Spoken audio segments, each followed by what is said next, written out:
Medan utama yang melahirkan tasawuf adalah Syiah. Dan antum cek kalau nggak percaya, tokoh-tokoh Syiah, tokoh-tokoh tasawuf selalu punya hubungan dengan Syiah. Rajin beribadah, zuhud, menjauhkan diri daripada dunia, tidak tenggelam dengan dunia, tidak masukkan dunia dalam hatinya. Nah, kita mengatakan para sahabat semuanya sufi kalau begitu. Kita bilang semua sufi sesat, ternyata ada maksud mereka sufi yang baik, sufi yang rajin beribadah, sufi yang rajin berzikir kepada Allah, maka itu sufi yang benar kalau begitu. Bagaimana nak membersihkan hati daripada hasad? Bagaimana nak membersihkan hati daripada dendam kesumat? Setelah dia bersih, bagaimana nak memasukkan ridha, qanaah, tawakal? Maka datang ulama yang mengkhususkan diri dalam masalah ini. Mereka lah Imam Junaid Al-Baghdadi.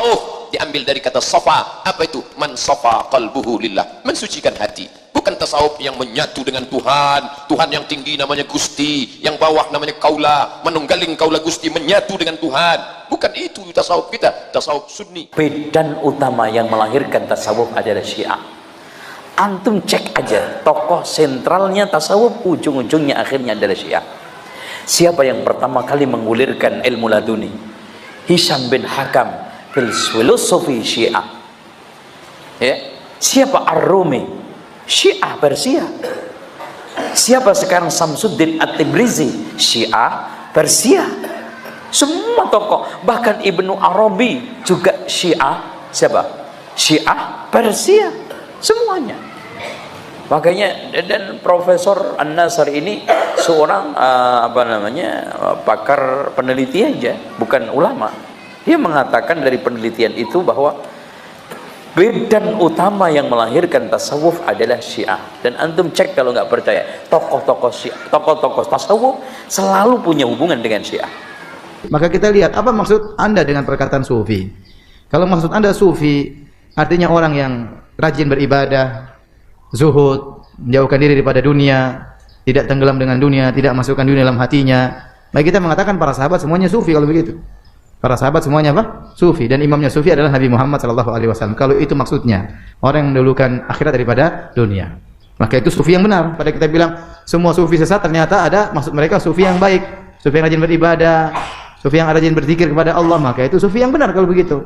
Medan utama yang melahirkan tasawuf adalah Syiah.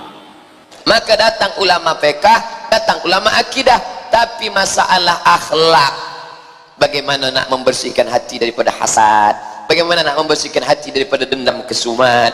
Setelah dia bersih, bagaimana nak memasukkan ridha, qanaah, tawakal. Maka datang ulama yang mengkhususkan diri dalam masalah ini. Mereka lah Imam Junaid Al-Baghdadi, mereka lah Imam Saraj At-Tusi dalam kitab Al-Luma' yang ditahqiq oleh Syekh Dr. Abdul Halim Mahmud. Datanglah Imam Abu Talib Al-Makki dalam kitab Qutul Al-Qulub. Datang pula Imam Abu Hamid Al-Ghazali dalam kitab Ihya Ulumuddin. Datang pula para ulama lain, bahkan sampai ke negeri kita Sumatera, berapa banyak imam-imam daripada atas, daripada Al-Fatani, Syekh Ahmad Al-Fatani, Syekh Daud Al-Fatani, turun sampai ke bawah daripada Kelantan, daripada Kedah, lalu masuk ke Pulau Sumatera. Kitab Ihya Ulumuddin diterjemah dalam bahasa Melayu, jadilah kitab Sayyirus Salikin, ditulis oleh Syekh Abdul Somad Al-Falimbani dari Palembang. Nah, tersebut nama saya sikit kan. Maka tasawuf mana yang kita ikut? Tasawuf sunni. Tapi kadang orang ini dia tak suka dengan kata tasawuf, jangan pakai tasawuf. Tapi manakala kita baca kitab yang dia tulis, kita bandingkan dengan tasawuf, huwa itu juga, tapi sampul dia ganti, judulnya apa? Tazkiyatun nafs. Maulid Nabi tak boleh, Maulid Nabi bid'ah. Tapi manakala datang 12 Rabiul Awal, apa dia buat? Daurah sirah Nabi. Isinya sama, isinya mengkaji Nabi juga. Peringatan 1 Muharram, bid'ah tak boleh. Tapi pada bulan Muharram apa dia buat?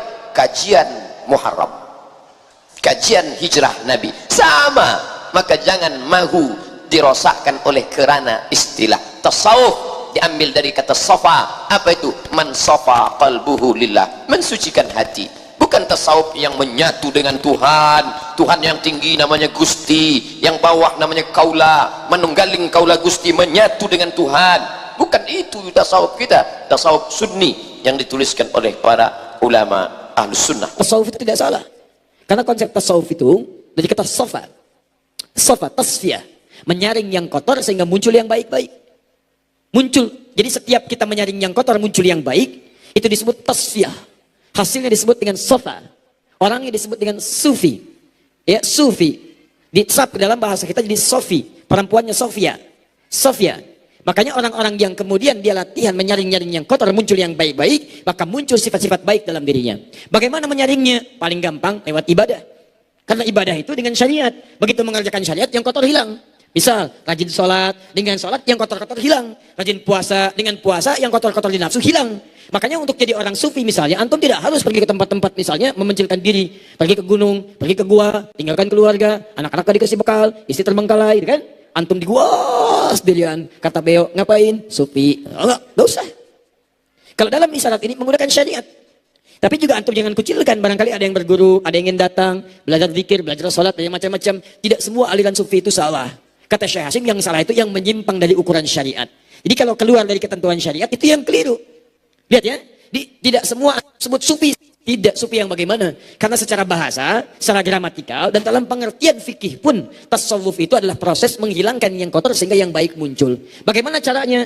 Pribadi berpendapat cara terbaiknya dengan mengerjakan syariat. Rajin sholat, jadi sufi. Rajin puasa, jadi sufi. Rajin baca Al-Quran, jadi sufi. Makanya para sahabat Nabi, sufi, kotornya ditinggalkan, yang baik-baik muncul. Paham ya?